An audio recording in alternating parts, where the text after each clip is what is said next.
আসসালামু আলাইকুম। সবাইকে শুভ সকালের শুভেচ্ছা। আজকে পবিত্র জুম্মাবার।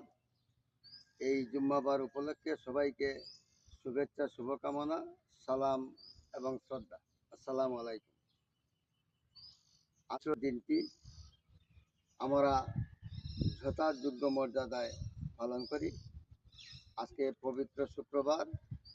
এই দিনটি হচ্ছে মুসলমান জাতির জন্য একটি সাপ্তাহিক ঈদ। আসুন আমরা আমাদের শিশুদেরকে, আমাদের সন্তানদেরকে নামাজ পড়তে উৎসাহিত করি। আমরাও নামাজ পড়ি, আল্লাহ তাআলার ইবাদত করি। সবাই মসজিদের দিকে আজকে চলে যাবেন এবং সবাই 5 ওয়াক্ত নামাজ পড়বেন। আল্লাহ তাআলা আমাদেরকে পাঠিয়েছেন তার ইবাদত করার জন্য। কালিমা, নামাজ, রোজা, হজ, যাকাত, এই 5টি বিষয় হচ্ছে ইসলামের মূল স্তম্ভ। এবং বাদ বাকি যে কাজগুলো আমরা করি, ভালো কাজগুলা করি, সৎ কাজগুলা করি, এগুলো হচ্ছে ইবাদত।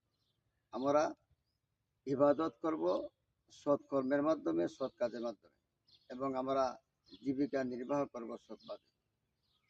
আমি আজকের এই ভিডিওর মাধ্যমে বিনীতভাবে অনুরোধ জানাচ্ছি প্রতিটি মসজিদের ইমাম সাহেবগণকে, আপনারা মাদক সম্পর্কে বয়ান করবেন, দুর্নীতি সম্পর্কে বয়ান করবেন, সুদ এবং ঘুষ সম্পর্কে বয়ান করবেন।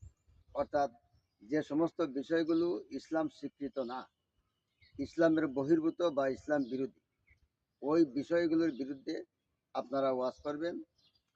আপনারা সবাই ভালো থাকবেন, সুস্থ থাকবেন, আমার জন্য দোয়া করবেন এবং আপনাদের সন্তানকে সুশিক্ষায় শিক্ষিত করে গড়ে তুলবেন, ধর্মীয় শিক্ষায় শিক্ষিত করে গড়ে তুলবেন। ধন্যবাদ সবাইকে। আসসালামু আলাইকুম।